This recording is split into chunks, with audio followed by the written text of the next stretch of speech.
Hi, I'm Mac McCarthy, and I help people with their breakups, relationship issues, and limited beliefs. If you'd like to go to writemac.com, book a live coaching session, go for it. If not, that's great. Let's get into it. I can't stop thinking about my ex. This is some stuff I've talked about before, obviously.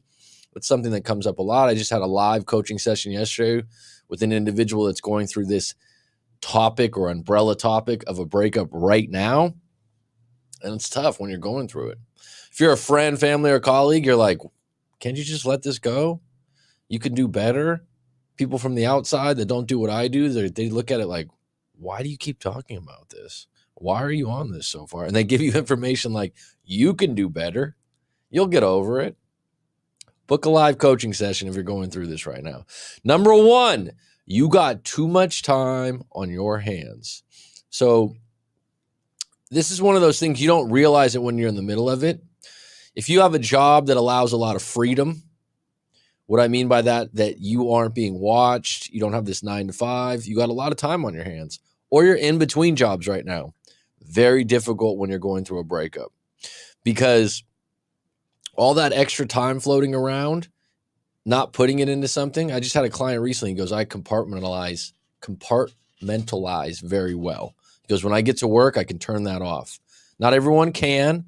And especially when you got too much time on your hands. Now, the quick answer to that is, as soon as you get triggered and your mind starts to go on that mouse wheel and you start to go into thought and you can't get off the topic, you immediately need to do this. Go for a walk. Go for a walk or a jog or a run at a park or an outside location. Nature is better than in your room. Listen to music, podcast, one of my live streams, and be active. You don't have to join the gym, okay? So that's intimidating to a lot of people out there, right? You just, as soon as that mouse wheel is running and you're in your room and you're on your couch or you're in your bed, get up off the couch. If it's 6 p.m. or 6 a.m., go for a walk around the block. Just get active. Does it cure you? No. But it gets you back to baseline where you're not at that point where you're, because anxiety gains momentum. Okay, so when you get anxiety and you get worry, your mind starts to add to it. You start to add to it. Oh, she's seeing someone else. Oh, I know she's so happy now. Oh, she'll never see me again. Oh my God, this is the worst time of my life. You go farther, farther. If you go for a walk, you have music in, you actually have to be aware that there could be a pit bull around the corner, that there's some cars that might hit you. There's other things on your mind that will take precedent over you just ruminating on your breakup. Okay. And it'll help you because it'll take away some of those things. And the activity, the oxygen you'll get from being outside, it's the number one thing you can do. It's free and anyone can usually do it from their home. Unless I've had people go, Mac, it's 20 below zero here in Michigan. I can't do that. You got me. Well, then do push-ups in your room. Do an activity though. Number two, you are getting bad intel. This is big. You're getting bad information. You're getting really bad information. And the worst information you can get is probably social media. So you go on social media and you're like, oh my God, I saw a picture. They're with someone else from work. They look so happy. It's the greatest day of their life. And you're sitting in your room, sad as hell. You would never take that picture and put it on social media yourself.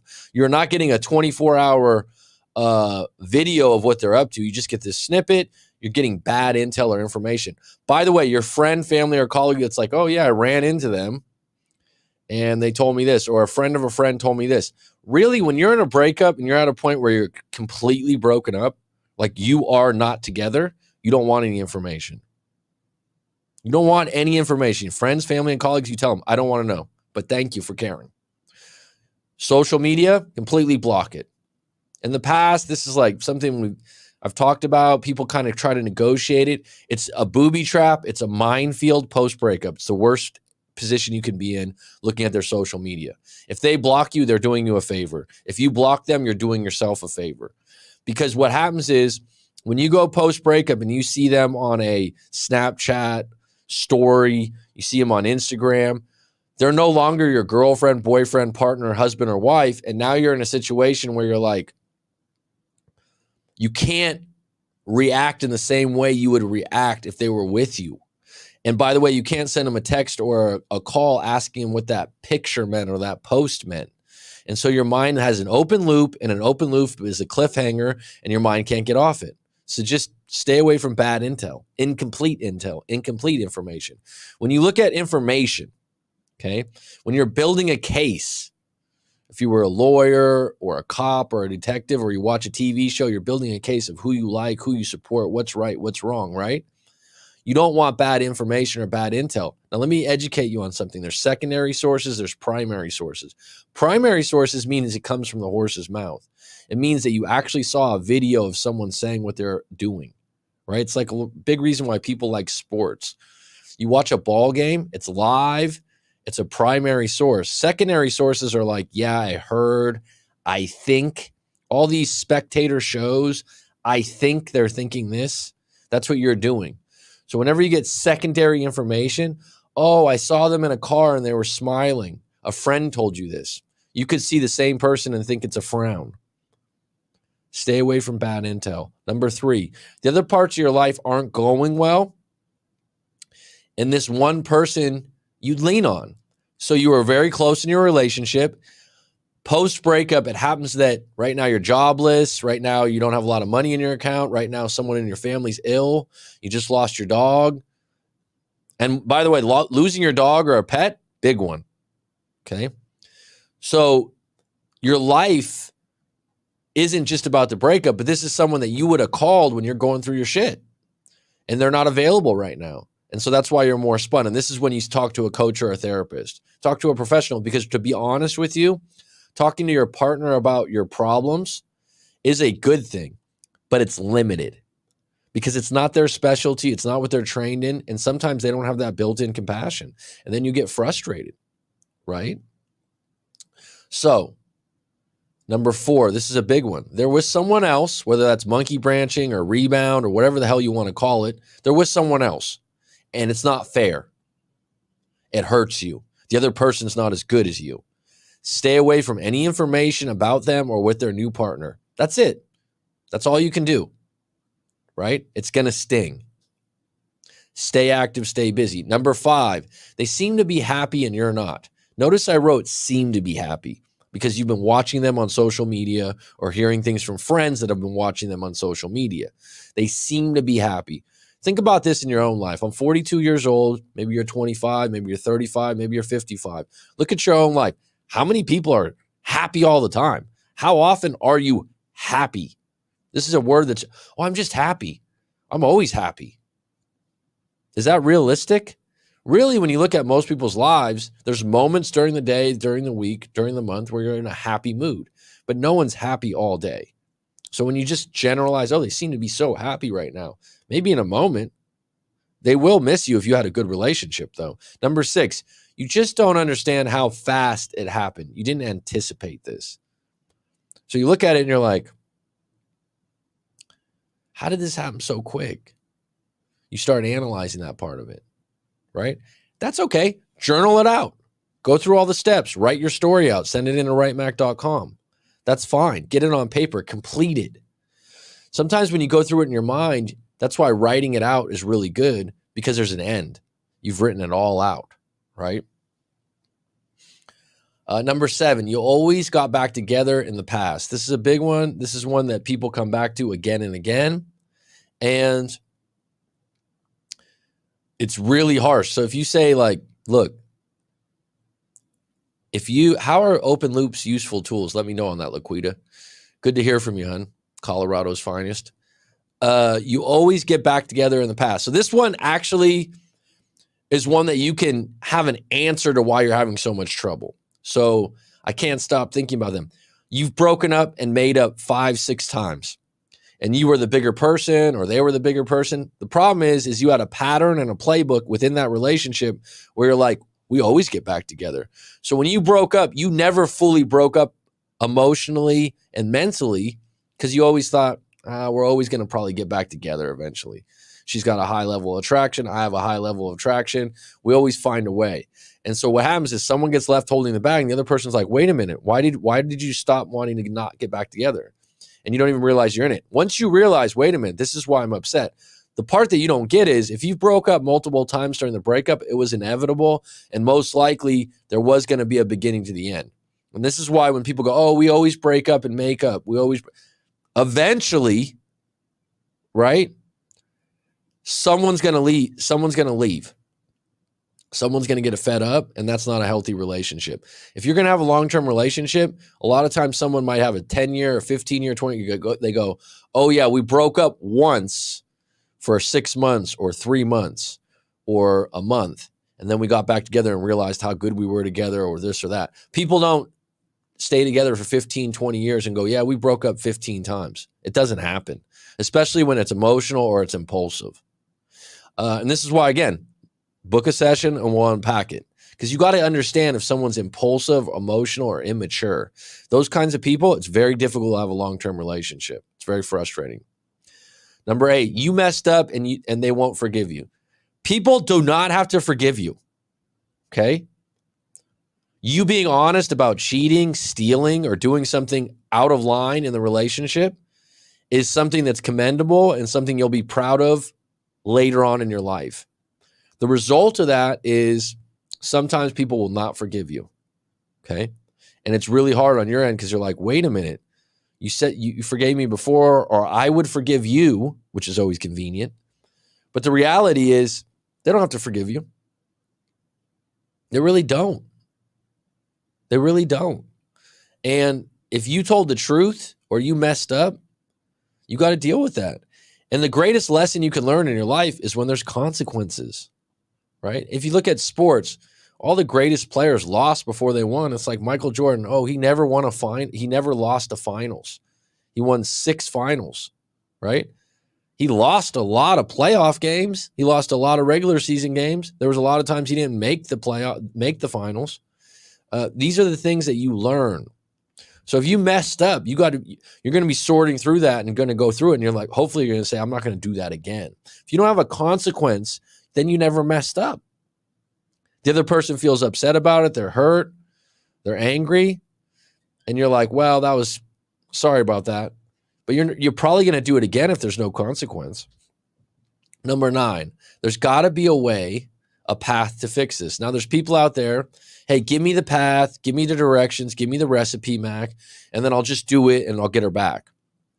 And this is how a lot of people sell get your ex back kits. Stories. I haven't done one of those. Are they useful? Sure.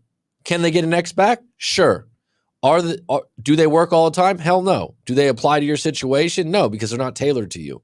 The reality is there is no path or recipe in a relationship that's going to work 100%, right? The first step is to unpack your situation and get clear on the problems of your individual relationship.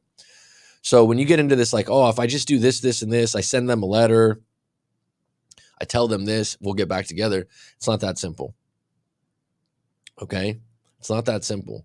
I would immediately go to a coach or a therapist and unpack your situation. All right? If you came to me, if you don't find it useful or helpful, I will give you your money back. Number 10, they won't do better than me. They won't do better than me. Okay, so this is on a big one. And these are things that are narratives, that are umbrella statements that I come across again and again when people can't stop thinking about their ex. They won't do better than me versus I'll never do better than them. So it's either or. And then what's really interesting about that, if you're going through one of these and you're like, oh, I'll never do better than them. I'll never find someone that's that hot or that great or that rich. Just for a minute, journal out the opposite. I'll never do better than them, or they won't do better than me. Those are two opposites, and someone picks one of them. Now, if you're stuck on I'll never do better than them, think about this. When you met them, are you the same person you were when you met them, or are you worse off? So, for example, let's say you have a job, a really good job. You have your shit together. There's been times in your life where you look back and you go, man, I was walking on water. I was doing really well for myself. And that's usually when you find a mate, partner, girlfriend, boyfriend, husband, or wife. That's usually when you find one and you find a good one, when you're at your best. So if you look back and you think your partner's really great, think, where was I at as an individual when I fucking met them? right? And then when you look at that, where am I at right now? Am I equal or higher to that? A lot of times, if you're really struggling, you're not. You're like, when I first met them, nah, I was in university, out of an internship going, out of a part-time job. I was actually working out regularly. You're like, oh shit, right? It wasn't by accident. Then you look at when you broke up and you're like, oh shit, I got an alcohol problem. Oh, I'm out of my job. Oh, business is down. And those things all accumulate. And that's why you feel like, oh, I can never do better than them, because you're not better. You're not in a better place. You're not even equal to who you were when you first met them. Or they've manipulated you to believe that you're not better. That's a whole different situation. Now, the idea that they won't do better than you is one of those things where, if that's true, this is the challenge I always pose to a person that's in that situation. They're like, look, I got a great body. I get women all the time. I can go on the dating apps and get someone right now. ... Do it. Prove it to yourself. Because really, you're just puffing smoke if you're going around like, oh, I could do better. Oh, they'll never find someone like me again. Oh, the person they're with now is such a loser. All right, well then prove to yourself that you can do better. Right? Michael Johnson, if you're still on deck, thanks for saying what's up. Open loops are useful tools. Like I said, what do you mean by that? What's up, Roller Girl? Worse off financially because of him. Well, sometimes we've got to take some accountability. I know what you mean, though, about manipulation. There's some people, when you're in a relationship with someone that has financial issues, has problems, and you keep helping them out, the reality is you become their job. So if you're in a relationship where someone is leaning on you financially, coming up with excuses why they don't work or why their job becomes finding ways to manipulate you to take care of them or to give them money when they need it. And they will subconsciously find your soft spots or the buttons they can push. So for men, it might be intimacy. For women, it might be, I feel sorry for you. I feel pity, right? People create storylines. People create situations where they go, well, if you kick me out or you don't give me this money, I'm going to be on the street. And you feel bad for them. That's pity seeking, right? The reality is, anytime you're in a situation and you blame someone for the outcome, you still had to give approval to give that money to them. And you have to accept the fact that you were a part of that. It wasn't your pleasure to give them that money. And there was something about that trade-off that's not fair now that in the moment was. So whenever you give someone money, there should be a trade-off, right? I'm going to give you this money and you're going to give me interest on that money. You're going to pay me back, or you're going to use the money for something that I find to be admirable, good, healthy, right? So there's all kinds of things to that. You can use an open loop to instigate deep thought about a particular issue.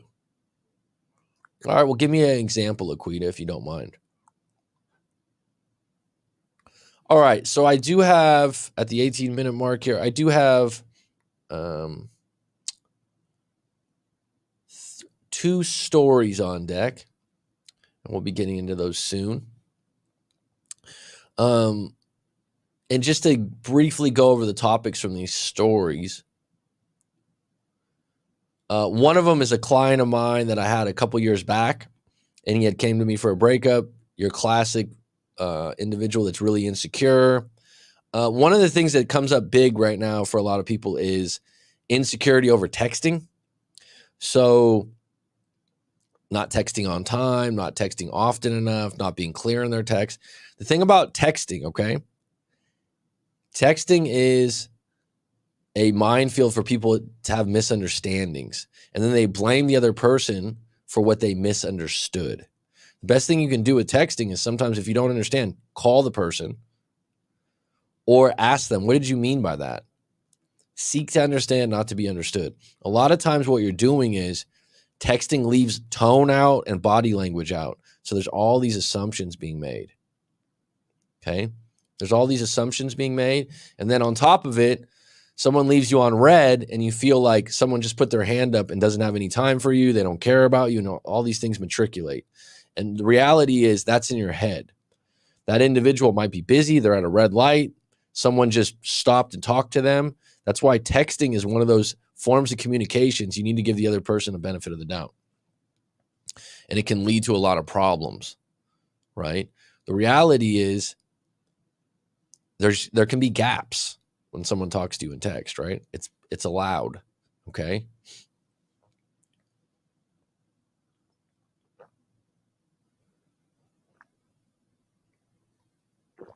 Okay. Whew. All right, so getting into this first story. Hello, coach. I've come to you before for a breakup, and you helped me a lot.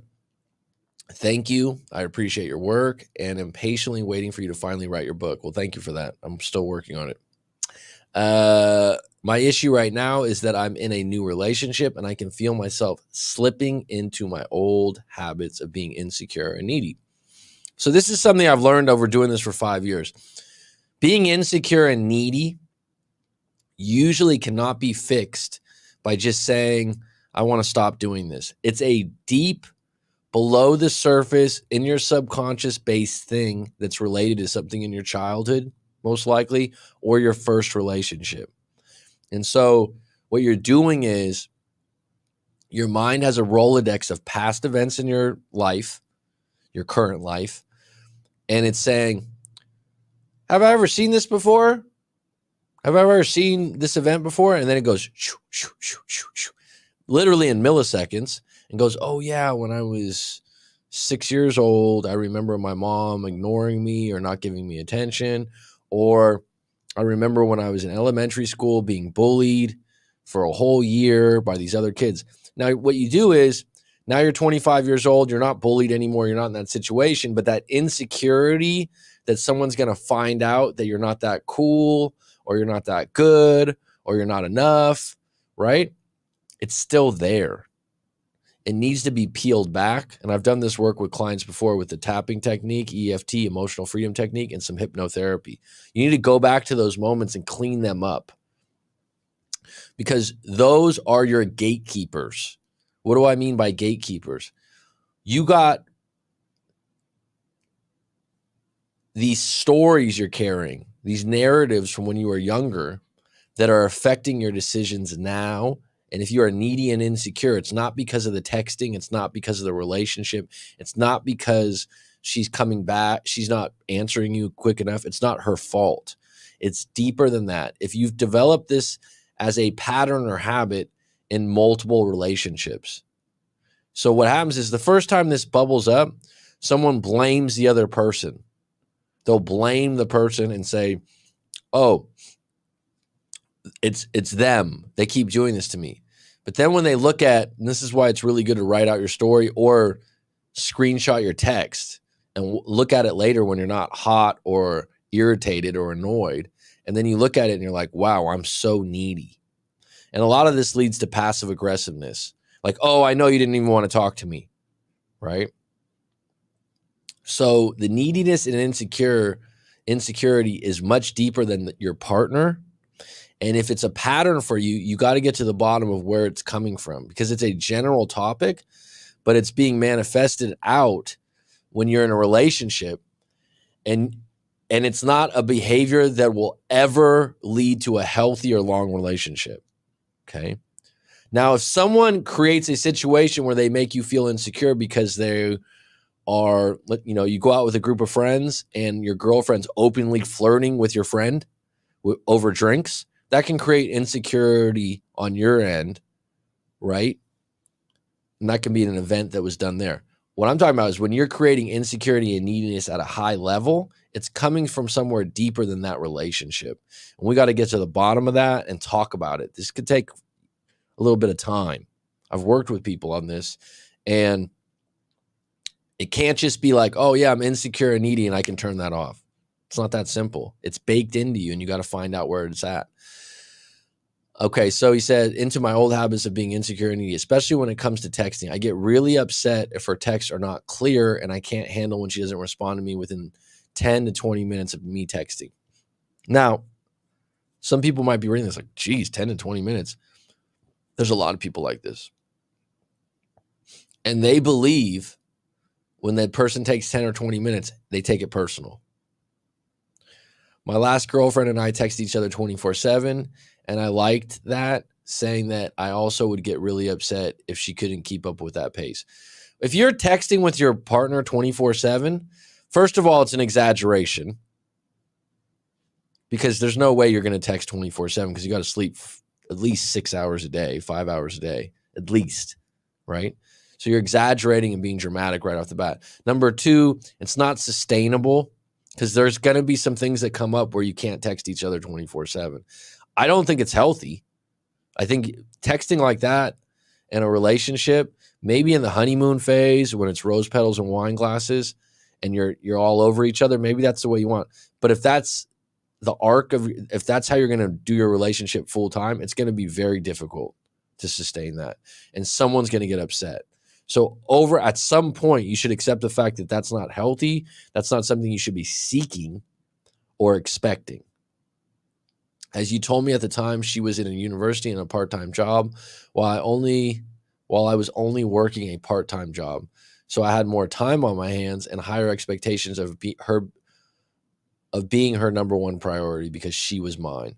So anytime you're in a relationship and your partner's your number one priority, especially in your 20s, there's a shelf life on that. And it's, if you expect them to be your number one priority and vice versa, you're going to be disappointed. Okay. You need to have outside things, outside purposes. Doesn't have to be the purpose, the passion, but you need some outside things. If you are dialed in with a microscope on everything your partner does, chances are you don't have a lot of outside things going on that matter to you. And that's on you.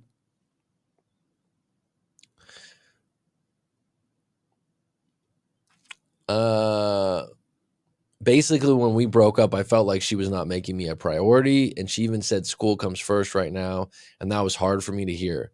But now 2 years later, I've gone back to school and I'm working towards a career in the medical field, something I'm proud of and feel good about. And my new girlfriend is going into the same field. Well, congratulations. So bottom line is, from 2 years ago, when we talked, you've improved your life. You've improved who you are. You've gotten into a new relationship where you feel stronger and better about yourself. So the interesting thing is, someone dates someone that's doing really well. Like, and I don't even mean like making money, going to university, getting a degree, having a part-time job. They have stuff that they're working towards, finish lines that they're proud of. And you on the sideline is like, oh, I got this part-time job I don't like a lot. I've had clients like this in their 20s. I remember there was a client, it's probably one of my worst coaching calls, because the guy had no drive. He was in his late 20s. He was working at a like an old people's home is what I would call it. No shame in that. Didn't like the job, was there for 5 years. Didn't even like working with old people. Played video games in his spare time. By chance, met a girl that was like 21, 22 that fell for him right away. She broke up with him. And all he kept demanding to me was like, how do I get her back? How do I get her back? And I was like, well, what are you doing with your life? You don't like your job. There's no way to build from this. There's no way to get better in this field. You don't even like working with old people. It's like some people don't make a lot of money, but they really like their job, or they like the significance they have in their job. This, you know what I'm saying? So he had there was just nothing there. When you talk to him, there's no substance. It was just like, show me how to get her back. It's like, you hate your job. You're 28. You have no hope for doing something else but playing video games and working at this place that you hate. It's unattractive. It's going to create problems. I've seen it before. So it's very important when you get back on to get on a track where you're like, I feel good about myself. I feel significant in this world. I feel like I help people. I feel like I have a good job, because that'll relate to you being better in your relationship. Okay. Now, so that right now you're going into a medical field. You're better than you were 2 years ago. It's a big deal, man. My only issues are she comes from a big family and she has, okay, so I've gone back to school. I'm working towards a career in the medical field, something I'm proud of and feel good about. And my new girlfriend is going into the same field. My only issues are that she comes from a big family and she has 2 younger siblings under 10 years old. and her mother depends on her to pitch in and contribute to help raise those kids as the father is no longer around. The mother is a hard worker, but I'm not happy that my girlfriend is in her mid-20s and has to give her money regularly when she currently makes over $5,000 a month and has nothing left after giving her mother half of that. All right. So that's a situation you can't relate to. So if you don't have younger siblings or your family members aren't asking you for money to contribute, you kind of look at it like, why would you do that? It's very hard to put yourself in those shoes. Now, if you have the love and for your siblings like that, it's an easy call for her. Okay. It also is one of those things, certain cultures, certain family models, it's not even a question. It's not actually a bad thing, right? It's a bad thing when someone's giving an older sibling money and they're a drug addict, when they're giving someone money to party or do things that are useless. Siblings that are under 10 years old, and then you also said the mom's a hard worker. If the mom was like a slob or an alcoholic, that'd be a different thing. Bottom line is, when you start dating someone and you start in a relationship, their problems become your problems, whether you like it or not, whether it's fair or not. And you're going to look at those problems in a different way. Family's very sensitive. She's not going to get rid of this problem anytime soon. Now, here's the other thing about this. If you see her as a long-term relationship, one thing you can say is she's probably going to be a very good mom, right? Number two, these kids will get older eventually. There is a chance that the mom could get a better job in the future or find a new boyfriend that helps lessen the load. So this isn't one of those things that's completely locked in, but you're not going to change it right now. So the idea that it's really bothering you right now, you can flip it into a thing where you're like, it's pretty admirable that she cares about her siblings that much. I would rather be with someone that really is into their family, really takes responsibility in that area, than someone that hates their family and is hot. Because people that hate family members, mothers, fathers, siblings, a lot of times what happens is, not always, depends on the situation, but if they have a history of falling out with family members, especially if they fall out easily, that will relate to you in a relationship because you are not their family member, but you're as close as they are. And they'll look at it like, well, I never talked to my mom again. I'll never talk to you again because you did X, Y, Z. So having a healthy relationship with their family is actually a strong, good thing for your girlfriend to have. She also has an aunt and uncle that asks for money too. She doesn't seem to have a problem and really feels like it's her duty, but that do we do when we eventually want to have a family? What do we do when we eventually have a family? I'm 27 years old. In the next year or two, we will both be making good money, but I don't think we can have kids. But I don't think we can have kids, get a home, and take care of our mom and siblings long term. So what I would say to that is you're getting ahead of yourself. So if you're in a relationship right now and it's going well, don't anticipate that this problem with the mom and the kids are going to be there all the time. Focus on getting that great job because you're saying you're not in that job yet. Getting that job, getting your first apartment together. Like, look at it in tiers. We're going to get our apartment together. We're going to get a better job. We're going to live together. Things can change. Those siblings are going to get older. Okay. Now, getting out in front of this right now, I think it's a little too fast. This isn't a relationship you want to abandon. So the idea and monitor it. If you guys move in together and you guys have a talk, hey, we want to have kids, start talking about those things. Right. But to anticipate that it's just going to be a horrible thing, I don't think so. That being said, if over time she always doesn't have money and the mom's always taking money from her, then you need to have a talk directly about that issue and why you're upset with it. You don't want to just tell her, oh, you shouldn't be doing this. And seek to understand, not to be understood. So ask her good questions, right? But I don't think we can have kids, get at home, and take care of our mom and siblings long term. It really bothers me. I also don't like the fact that she always wants me to make plans and lead. She sometimes lacks an opinion, even having me order her food, for her as she can't make a decision at a nice restaurant. So this is a totally different problem. And it's actually a problem for you. If you're the male, you're the masculine versus the feminine. She's a feminine woman. She likes you to lead or make plans. That's very common in relationships.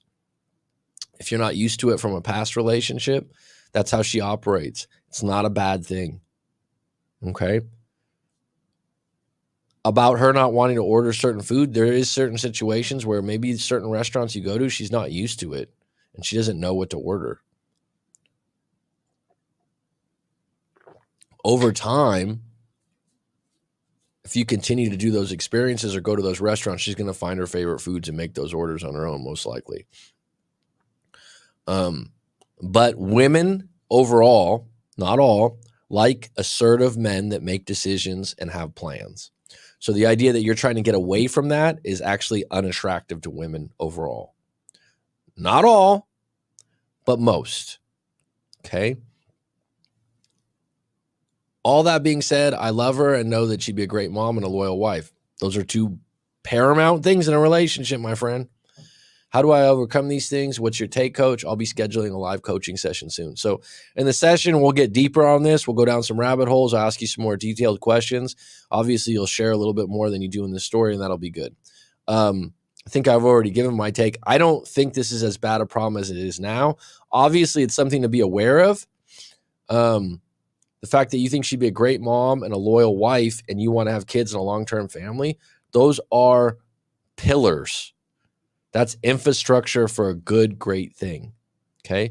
The idea that right now she's in a position where she helps her mom out, but she makes good money or makes enough money to do that, that's fine. You haven't got to a point where you're moving in together and you're making that next commitment or having kids yet. Because I would say that if you did have kids, the mom would support and help you too and be open to the fact that now you have to take care of your kids, right? And a lot of times what I found with friends, family, and colleagues that have kids, they find a way. They figure it out once they have kids. It's not like one of those things where she's going to be giving all her money to her siblings once she has kids. And if you're not even close to having kids yet, in other words, like, oh, I'm 27, but I think we'd have kids when I'm 30. Monitor this, but don't make this a thing where you're going to break up over it. Okay? Because you're not at a point and you haven't fully developed what your income's going to be and what you guys are going to do once you move out. Because if she's living at home still, which I think she is if she's doing these things, and you get your own place, that's when things will change. Your relationship will elevate. You also haven't told me how long you've been together, so that's a big question I'd have to ask. All right, folks, any questions in the live stream, please let me know. I use open loops all the time when people won't budge or consider another perspective, mostly at work. Pause the interaction or delay a final resolution. It leaves room to ponder. Thanks for sharing that, Laquita. Anyone that has a question or an issue about their breakup, relationship, limited belief, anything you want to ask, put it in the live stream comments, please. Let's see here. So the next one. What up, coach? I love your content. You're completely different than the other coaches. You should have more views. Well, thanks for saying that. Here's my situationship. So if you've seen some of my other live streams, I've talked about this before. Sometimes you're in a situation rather than just a breakup. So I was basically in a long-term relationship with my high school girlfriend that we carried on to college. I'm a football player at a D1 school, and it's my dream to become an NFL player. I was highly recruited for some D2 schools. So just if anyone out there doesn't get what this guy is talking about, Division I is the highest level and most collegiate level sports programs. D2 is a lower level. D3 is a lower level. Okay, so that's what he means. So D1 is more prestigious than D2, D3, Division II, Division III. I was highly recruited for some D2 schools, but chose to walk on. That means he didn't get a scholarship. At a D1 school that I thought was a good fit. I made the team, although it was more challenging than I thought to get playing time. All the dudes with schollies are immediately the coach's favorites. And to be real in the field, I was a favorite in high school. All right, so it's a good lesson in life to get humbled. So it humbled me for sure. But in my freshman year, I got used to partying. And even though I wasn't a top player on the team, we still had status at parties and get-togethers. So meeting girls was easy. And of course, I was still with my girlfriend, but I eventually gave in to temptation and cheated on her. I immediately felt like shit and told her we should break up as I wanted to be single. Looking back, I wish I would have just been comfortable with cheating and never telling her, as I have a couple close friends that do that without any guilt. All right, so that's just not how you operate, dude. So number one, your morals and values are like, I don't like to lie about that. I feel bad about that. And I've talked to other guys about this. You can have friends and family and colleagues that there's people out there that can cheat without any kind of conscience. They can brag about it. They can lie to their partners, and their partners might know about it. It's not your relationship. And I come across this a lot. Oh, what's normal? Oh, what's right? Relationships are individually packaged. You decide what you accept and what you don't accept in every relationship. It's not my job to tell you what's right or wrong in your relationship. If you ask my opinion, where you're overreacting, and that's what I do because I'm objective and I'm not your friend or family or colleague, then that's fine. But when you go around and like, do you really want your friend's relationship? Right? And you want to, if you want to be in a monogamous relationship and be honest, and you give in to temptation, it's the first time you cheated, carrying that guilt for you is going to be a big load, my friend. So the fact that you realize that, don't think, oh, my friends are like this. Why? You're not your friends. I'm just not built that way anyway. And it's only 5 days for me to want her back. Anyway, it only was 5 days for me to want her back. But at this point, she told me she didn't trust, and she had found out through mutual friends that I'd hooked up with another chick. At first, I lied, and then I partially admitted to it, and she just hung up on me and didn't talk to me for a week. We had been together for 3 years. We were 100% a good couple, no issues prior to this. I did all the wrong things, went over the top with flowers and letters. I believe in one of your videos, you call this overcompensating. Yeah, I definitely was overdoing it. I just wanted her back. And what I mean by overcompensating is you're doing things out of character. You're doing things too much. It's just like a salesman that you're like, that's too nice, that you don't want to buy something from because now you don't trust them. I definitely was overdoing it. I just wanted her back, but she was receptive sometimes and even let me hook up with her a few times, but it wasn't the same. Then about even let you hook up with her. Think about how you worded that.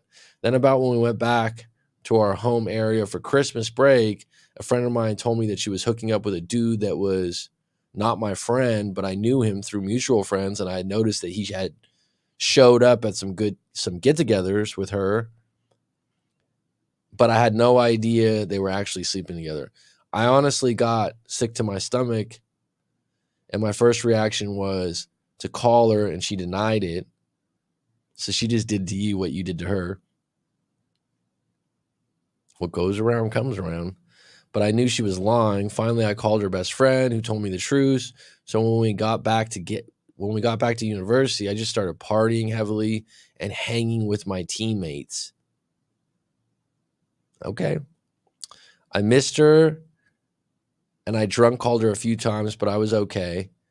Then in my second year of school, I tore my Achilles and was out for the season. Sorry to hear that's a tough injury. I was at a low point and started smoking weed a lot and just hanging out with a loser group of friends. Eventually, I got kicked out of school for getting into an off-campus fight where another student got seriously hurt. When it rains, it pours, my friend. And now I'm 23 and 3 years removed from this breakup. Okay, so this is where this comes into a situationship. It's not really a breakup. Removed from this breakup. I'm still having dreams about her. And just yesterday, I ran into her, and she's pregnant and married to that guy that she was rumored to be seeing. She was so happy to see me, gave me a big hug. Deep down, I felt sad and uncomfortable. Well, bottom line is, dude, this is your high school sweetheart. You haven't done really well post high school. So this is the thing. You were a star in high school. It sounds like you were you were recruited by D2 schools, all these other things. And bottom line is, you go to college, you party, you got these teammates, and it didn't work out for you. You got a torn Achilles. It doesn't sound like you ended up being a star in college. Sorry to hear that. I don't mean that like in a bad way. And this is what I would like to say to you. It's absolutely normal for you to be sad and uncomfortable to see your ex-girlfriend that was your high school sweetheart and college girlfriend pregnant and getting married 3 years later to a guy that was after you. It's okay. What you need to do is like accept that you're sad and uncomfortable. Don't fight that. Don't act like tough about it or like I shouldn't be feeling this way. Most people would, right? She's in a better place. She's more happy than you were post breakup. Guess what? You were riding high when you broke up with her. You thought you were going to meet other women and it didn't work out that way. Lesson learned.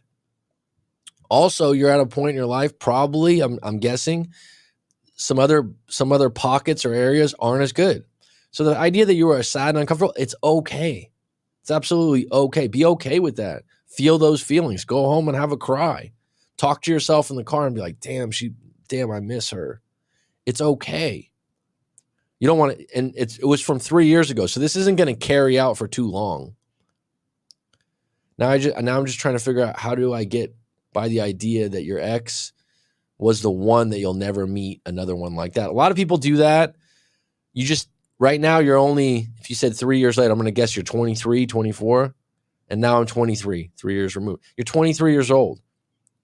So a lot of times you'll go, oh, I'll never meet another one like that. Yeah, you will. You'll never meet her. But if you were able to attract someone of that value, get back on deck. Today, I feel like I'm at ground zero again. I watched your videos years back and they helped me, but now I feel like I'm fucking lost, man. It's all those feelings came rushing back when I saw her. And even though she's pregnant, I still have feelings for her. But I got this bitter voice in my head telling me that her boyfriend, now husband, is just a chump. It's been consuming me. What do I do? Well, here's the thing. You got a flashback, right?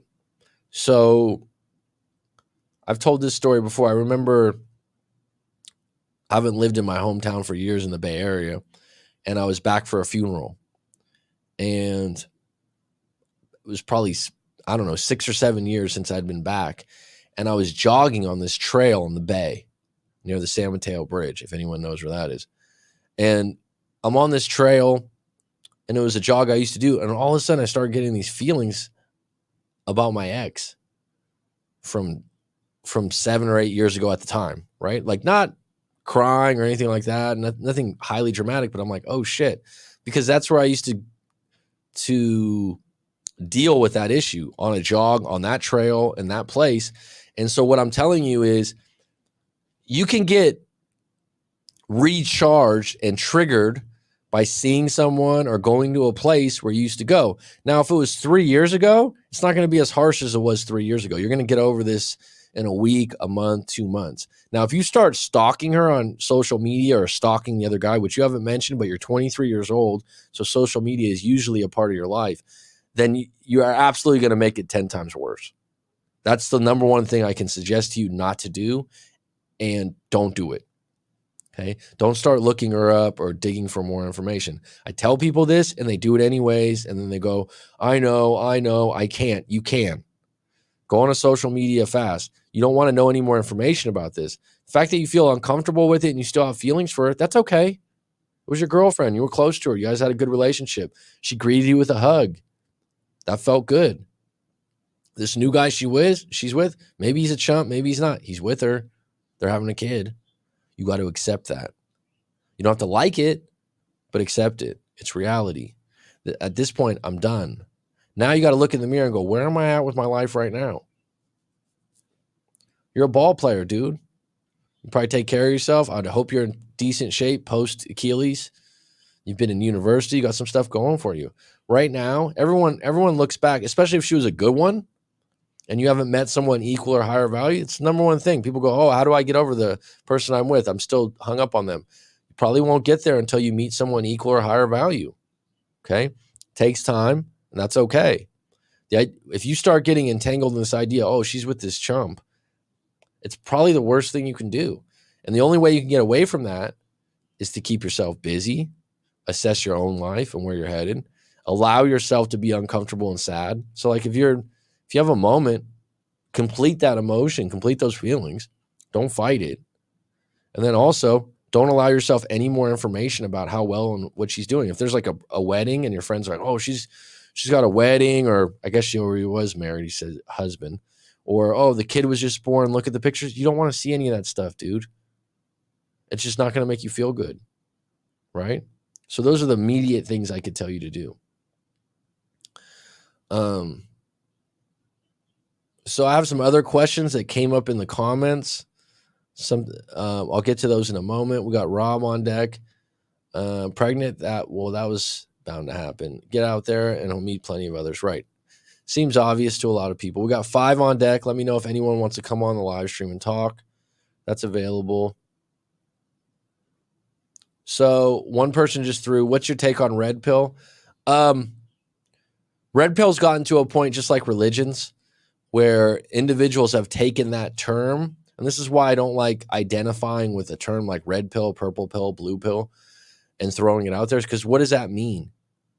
It's an umbrella for a lot of different definitions, right? So someone goes, oh, well, it means this, it means that, oh, it means this. It's gotten to a point that so many people are a part of the red pill community that it's diluted the original message. Now you have individuals out there, and it's just like if someone had a religion, right? The religion had good intentions. It's got a structure to it. There's some good things about it. But now there's new priests and new masters of the domain that are saying, no, this is red pill. No, this is red pill. No, this is red pill. And it's poisoning the well. Okay. And what's happening is guys are getting into positions where they're doing things out of character, and they know it's out of character, and they're doing things that really they're not proud of. Okay. And the problem with it is you're following a doctrine, like almost, well, I have to do this, or I have to do that when a woman does this. When you're in a relationship with a girl, a woman, a wife, there's certain moments where some of the things in red pill are not going to apply. They're actually going to hurt you. There's certain characters. This is a real problem too. There's characters out there on YouTube that are like WWF characters. They're playing a artificial actor. They're playing a role. They're creating topics and things that are polarized and will get you into a place where you either hate them or love them, which is the most popular videos usually, right? So they're creating these characters, these shows that are things to get you emotionally charged.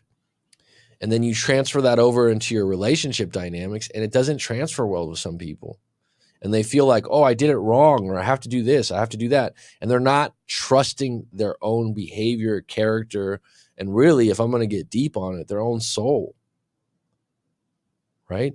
Some of these people that you're following are not admirable characters. If you look at their body of work, they're selling something, or they're bitter, right? Or you look at someone and you think like, oh, this guy gets a lot of women. This is really interesting. Okay. So you come up and this guy's like, oh, I've been with this many women. Oh, I'm a dating expert. Oh, red pill always works for me, whatever. Right. They get into it. If you put yourself in a position to meet more and more and more women, right? And you're just aimlessly going through dates and numbers and hookups. And I'm not judging you, because this is a stage a lot of guys want to go through in their life to sow their oats and do that. What I'm going to say to that, though, is you are upping the possibility of meeting a narcissist, psychopath. And how do I know this? I do breakup coaching, right? I help people with their relationships. So I've seen this for 5 years. There's guys out there that are good guys.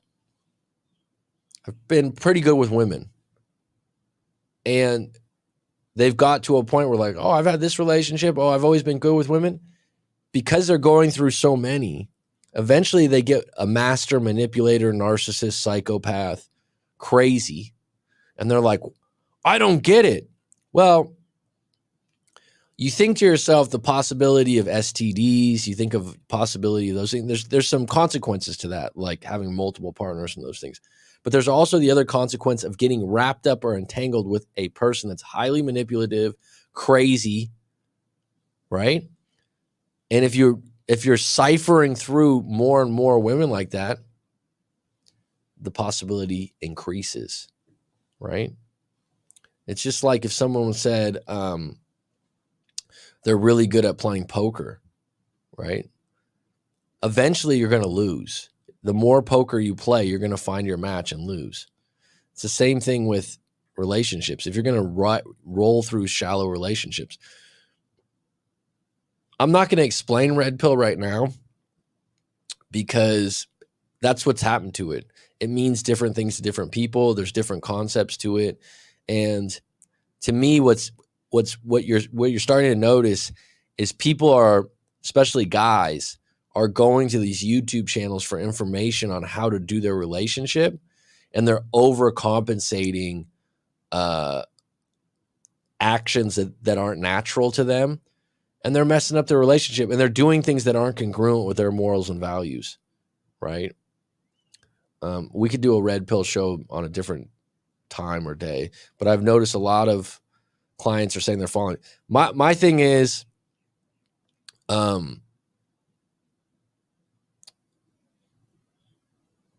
there's so much information on YouTube right now.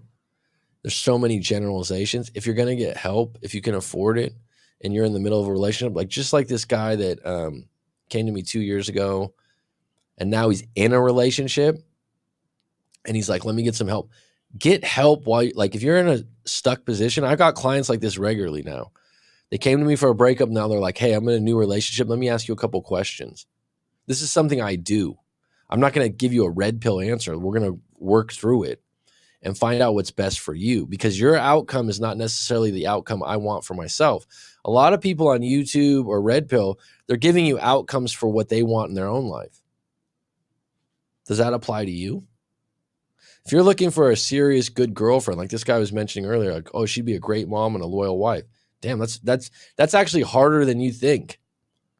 So that's your trade-off, right?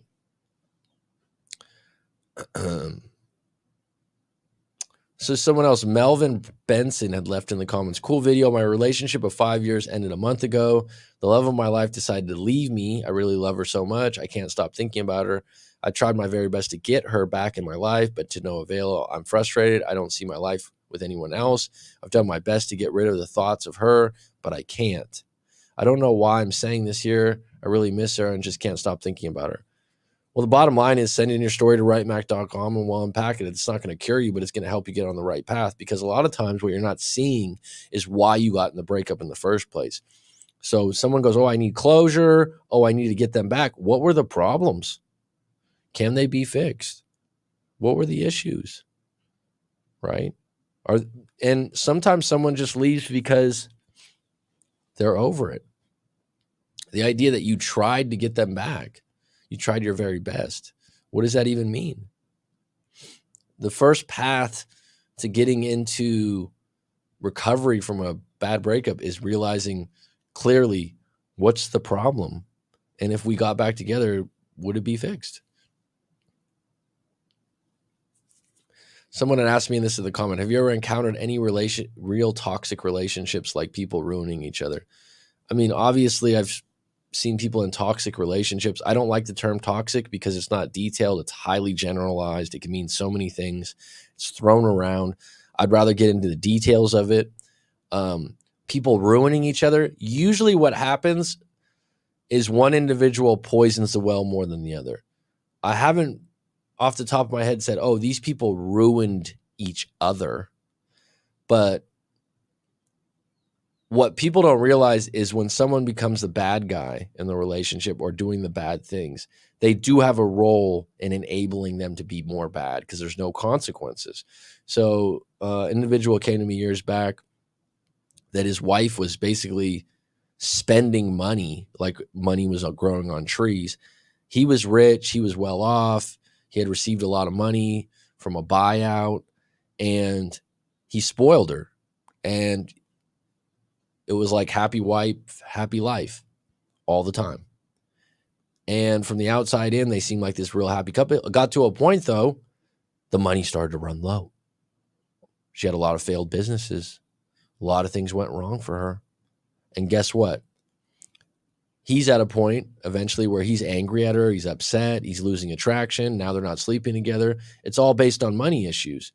He looks at it like she did this. She's crazy. He's not looking at it like he ever set any boundaries in place of stop giving her the money, or one time she stole money from him, literally, for an investment, right? And how do you go about that? You got money stolen from you. You're going to report it to the police that your wife stole money. It's pretty hard. It happens, right? There was no consequences to those actions. So now the same stuff happens. Individual human beings, if they do something wrong, it's not really wrong if there's no consequences. Think about that. So the toxicity is supported by someone not creating the consequences or boundaries, as people say. And so the other person in the relationship's like, oh, they did this, they did that. So what did you do? And that's what it comes down to a lot of times. What's your role? What's your role in receiving that? Because what people don't realize, they did this, they're this. Did you accept it for a long period of time? Happens a lot of time with retired couples. Not that I get those as clients a lot, but oh, you're so lazy, or all you do is sit around. It's like, was there a period of time where you accepted that? Or the classic, a woman's been doing the dishes for years, laundry for years, handles all the bills, does all these things, and then she gets to a point 20 years into the relationship, I don't want to do this anymore. It's like, well, you accepted that role for 20 years. Are you expecting him to change overnight? Right? I don't know if that's toxic, but it's an example. All right. Anyone have any questions? We got 7 on deck. Send your story into writemac.com. If you want to book a live session, go ahead and go to writemac.com. Otherwise, red pill is just understanding relationship behavior for what it is. Yep. There's some good things to that. What happens is, I think one of the worst examples, and I don't think, Rich Cooper is all red pill at this point. I think I don't follow him that closely, and I don't follow red pill very closely at all. But this kid was getting interviewed. When I say kid, he was like 27, 28, very anxious, very hyper. Oh, I read this book. Oh, I read The Rational Male. I read this and he was going on and on about how he's so much better with women now and how he buffed up. And he was just kind of hyper and obnoxious, to be honest, like in the video, the interview. And he's like, yeah, I just tell a woman to make my sandwich. I just tell a woman to do that. Right. And Rich Cooper's asking him questions. He's like, oh, how much muscle did you put on and these things? And then the kid's like 27, 28. And he's like, I forgot how it came up. And he goes, yeah, and I do TRTs now, which is testosterone buildup. And he's like, and Rich Cooper's like, you're 27, 28 and you needed to do that. And he's like, oh yeah, I found out that I need to do that. And right away, I'm like, God, he was amped. He was anxious. He was excited. And the other part about it is he had a girlfriend, and the way he was talking about his live-in girlfriend, he was bragging about how he's checking her all the time. What do I mean by checking? Like, I told her, you could just hit the door, get the hell out of here. And he was smiling as if that's a good thing. Do you understand what I mean by that? Like, as if there was guys on the sidelines going, yeah, like cheering him on. Now, you want to create boundaries in situations where you don't accept certain behavior, but like going on a live show and looking for props over that, do you see where the line gets blurry? Do you know what I mean? Like, you're looking for situations to show how cool you are, checking your girl, right? I don't find that to be admirable. And then in your late 20s, you're on TRTs. and you're saying like, oh, I needed that.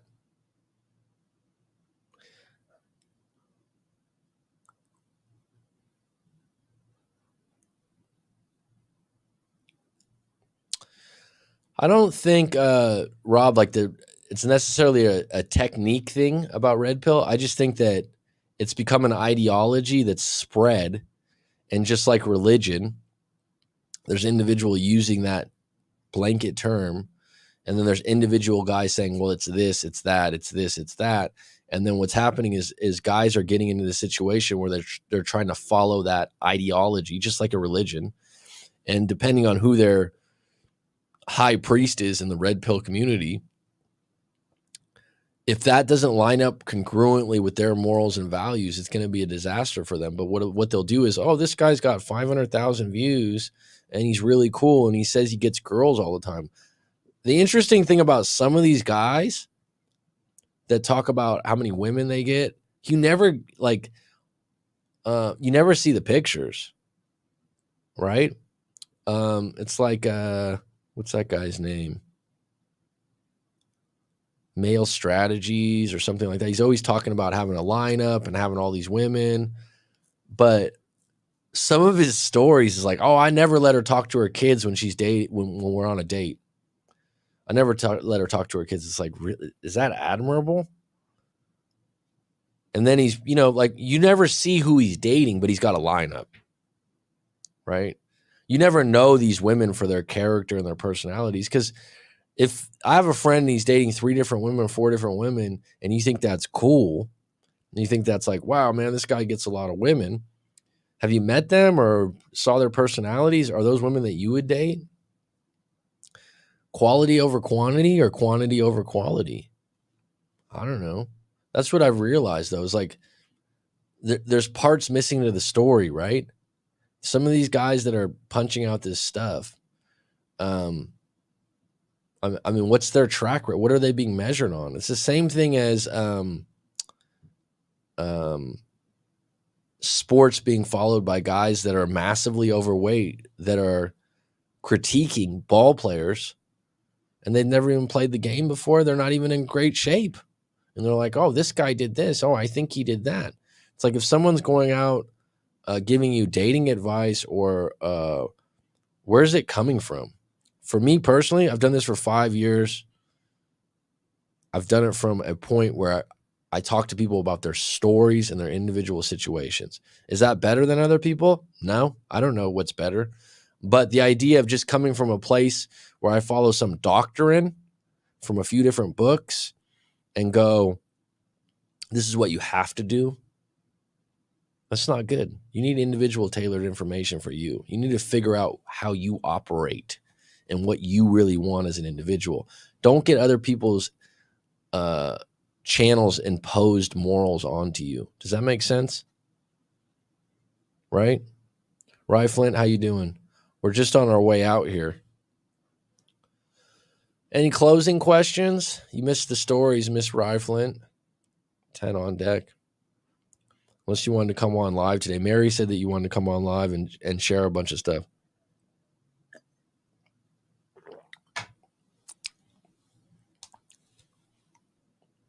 No? Roller Girl, did you get rid of the guy on the couch? It's like, how did you remember that, Miss Las Vegas? Is he still on the couch?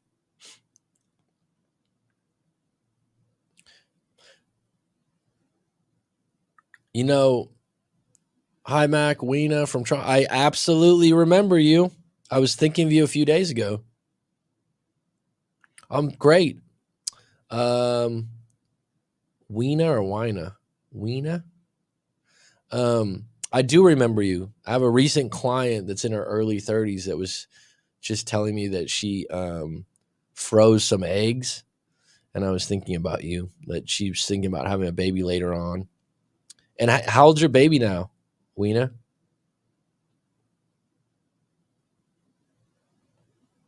Well, thank you, Roller Girl.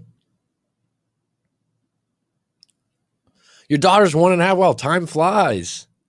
So do you mind me mentioning what your story was really quick? Because I do remember. That's cool. So I believe you were in your late 30s, maybe 39, 38, and you wanted to have a kid. But at the same time you were dating. So this is like a really unique situation because you said basically, I'm dating a guy, but I'm planning on getting pregnant. And if I'm correct, and I might use the term wrong, artificially inseminated, maybe I'm way out of my league saying that word. And then you're welcome, hon. And then you were, when you were dating this guy, he was like, well, I don't really know how to handle that. I remember that. That was very unique. Well, that's great. You have a daughter, 1.5 years old, 43 now. Good for you. Good for you, hon. That's excellent.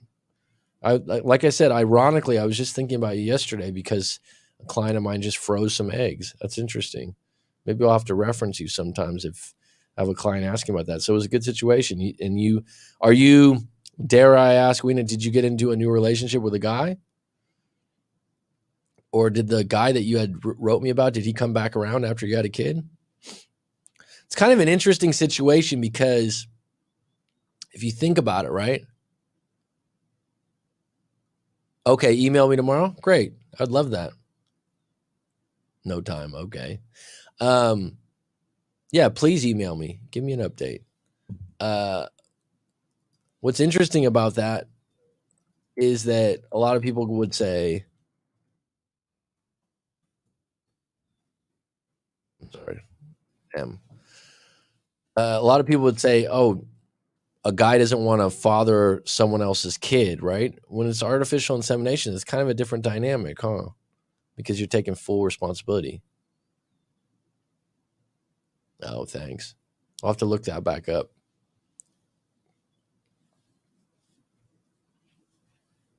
No regrets then, huh?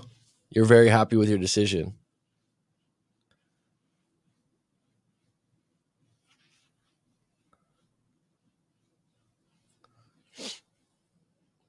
That's ironic that I was just thinking about you.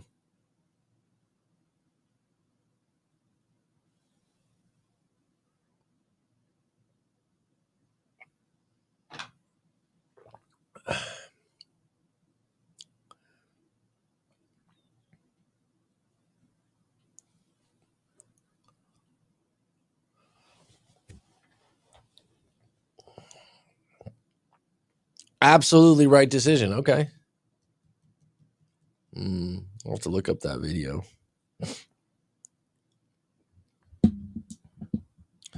Well, good for you. We need good parents out there to raise good kids. And I think that there's a real benefit. I'm also biased because I'm 42, you're 43, we're in the same age bracket, that to be a parent, I think in your late 30s, early 40s with some life experience and maybe some more comfort financially, hopefully, that you could do that, where in your 20s, maybe you weren't as comfortable and you'll be a better parent now. So that's great.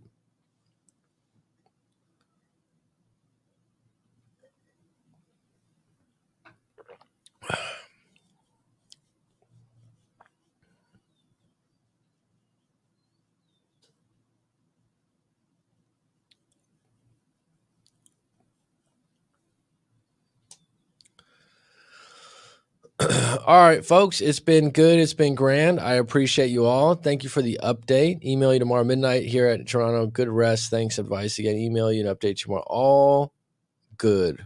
Weena. I might be saying that wrong. Rye Flint, it's good to catch up with you as always. Good day to you, Mike. And Roller Girl, I hope Vegas is going well for you. Rob IS, always a pleasure, my friend. Laquita, thank you. Michael Johnson, thanks for watching later. That is appreciated. All right, folks, I'll be getting my lunch now. Take care, and it's curtains.